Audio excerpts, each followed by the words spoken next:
Dobro jutro, Estonija. Evo nas, Estonija.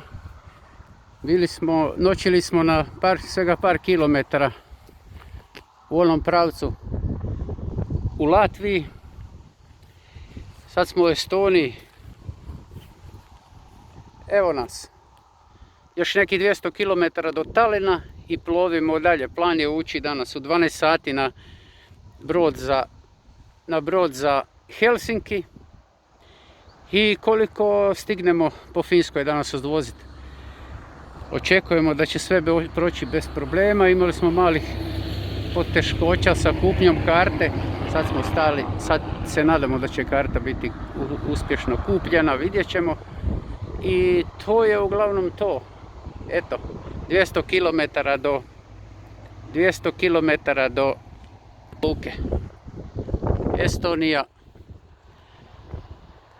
Nadamo se da će sve proći kako treba. Naljepnice su još ovdje.